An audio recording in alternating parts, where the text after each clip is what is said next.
continuing with 9.4 with comparison of series. This will be, we just got done talking about the direct comparison test. Now we're moving on to limit comparison test. Often the given series closely resembles a p-series but doesn't match up term by term. To apply the direct comparison test, if this is the case, there's an alternative, and the second comparison test is called the limit comparison test. Now, the setup will be similar. We have two functions. We're actually going to be using the same, we're going to be choosing, very much the same way, we're going to be choosing two separate functions, or two separate rules of sequence. But we need to suppose that a sub n is greater than 0 and b sub n is greater than 0. Okay. And the limit as n approaches infinity for a sub n or b sub n is equal to L, or we can flip-flop those values around, it doesn't matter. However, this result of the limit as n approaches infinity must be finite and positive. Okay. Then these two series, summation of a sub n and b sub n, either are both convergent or both divergent. Okay. Further clarification, if L is finite and positive, then L cannot equal 0 and L cannot equal infinity. So the result must be finite and positive. So basically, going into this test, we need to already determine that the other series that we choose, is it a convergent or is it a divergent series? So going in, we need to be able to justify whether it is convergent or divergent. Otherwise, if we get to L, we still need to determine, are we trying to match our series with a convergent, or are we trying to match it with a divergent series? Okay, and hopefully this will be a little more clear as we look at some of these examples here. Show that the following series diverge. And let's say we have this 1 over an plus b. We're going to choose a simpler series, just like what we did with direct comparison test. And so we're compared to 1 over n. Now 1 over n we already know is divergent. So going into this limit comparison, we're going to try and see if we can match this with 1 over n and show that these two are both divergent. So what we do is, it doesn't matter which one you put above each other. I'm just going to put the original series on top and the simpler one at the bottom. So 1 over an plus b divided by 1 over n. Division by a value is the same thing as multiplying by its reciprocal.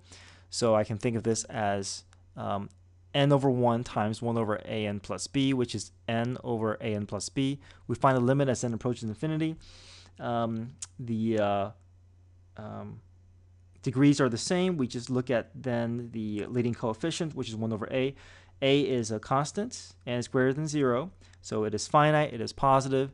So this will work. However, we need to determine what we're trying to find here.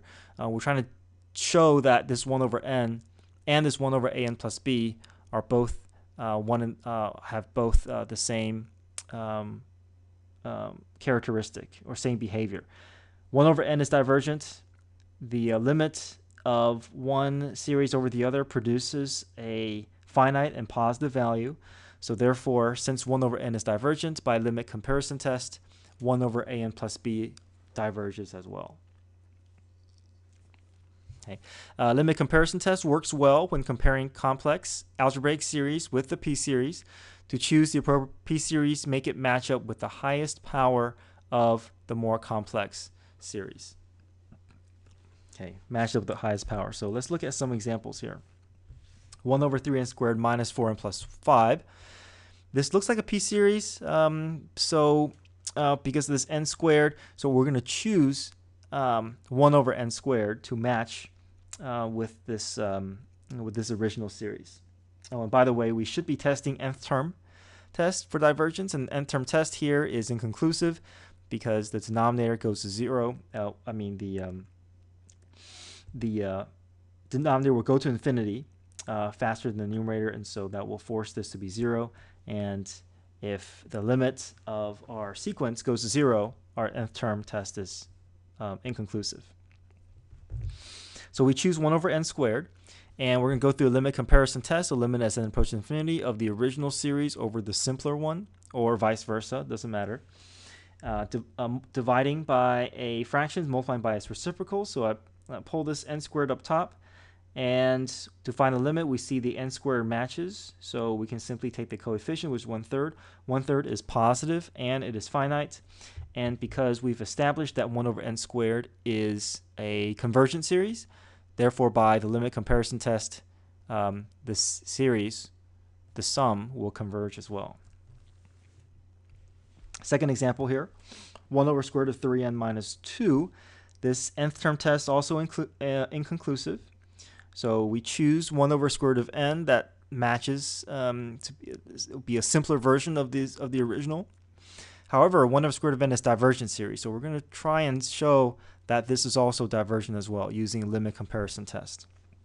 So 1 over square root of 3n minus 2 all over 1 over square root of n, which is the same thing as square root of n over square root of 3n minus 2. We can take the leading coefficient, which is 1 square root of 3. 1 over square root of 3 is a finite and positive number. So since 1 over square root of n diverges and the limit comparison test can be used, then the series will diverge as well, not converge. I meant to say diverge as well.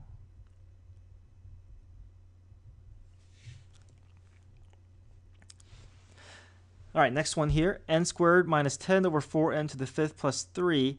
Now what we want to do is we want to choose a function that has the difference between these two powers.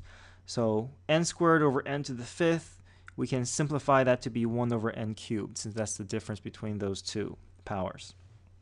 Okay, we basically want to make it so that when we divide, the powers will match, and we can simply take the coefficients like what we did with the previous two examples. So the limit of n squared minus 10 over 4n to the 5th plus n cubed all over 1 over n cubed, which we know is convergent. So we're going to try and use the limit comparison test to show convergence. Okay, same thing as multiplying by the reciprocal. And so I can distribute the n cubed through the n squared minus 10, and I get n to the 5th minus 10n to the 5th over 4n to the 5th plus n cubed. Take the leading coefficients, ratio of leading coefficients, which is 1/4. And 1/4 is finite and positive. So therefore, since 1 over n cubed converges, then by limit comparison test, our series will converge as well. Okay, a couple more here. Square root of n over n squared plus 1. Nth term test, again, is inconclusive because this will go to 0. And I'm going to, again, choose a p-series that will be the difference between these two powers, which is 1 over n to the 1.5, if I just subtract these two. And I know that 1 over n to the 3/2 is a convergent series, so I'm going to use that to plug in. So the original series over the simpler series, multiply by the reciprocal, distribute the n to the 3/2 plus times n to the 1/2, add those two together, we get n squared. So n squared over n squared plus 1, the ratio of the leading coefficient is 1. So limit comparison test does produce a finite and positive value. So since 1 over n to the 3/2 is convergent, we know that this series, this sum, will converge as well. All right, n 2 to the nth over 4n cubed plus 1. This is not as easy to cancel out, but I can at least deal with the n and the n cubed. So I'm going to make this n squared at the bottom, and I'm going to keep this 2 to the n. So I'm going to have to choose something that is a little more complex in order for this limit comparison test to work. Now we know this is going to be a divergent series. Also, the limit comparison test does not quite work because we don't know which is going to increase faster. Actually, it may be this 2 to the n that is increasing faster. So I guess technically we could say that this will diverge by the nth term test, but we're going to go through with the limit comparison test anyways, just to follow through. So our original series divided by our simpler series multiplied by the reciprocal, the 2 to the n will cancel out. The n cubed, n squared will be multiplied by the n, which gives us n cubed. We see the degrees matches up. We take the coefficient, which is 1/4. Therefore, because the simpler sum is divergent, we know by limit comparison test our original series will also diverge. For C, we see the difference between these two degrees is by 1, so 1 over n. So we're going to use 1 over n as a simpler series. However, 1 over n is a divergent series, so we go through this process, multiply by the reciprocal, n to the 5th plus 10n over 4n to the 5th minus n cubed plus 7. We take the coefficient, which is 1/4, and because the simpler series diverges by limit comparison test, we produce L that is finite and positive, so by limit comparison test, our series diverge as well.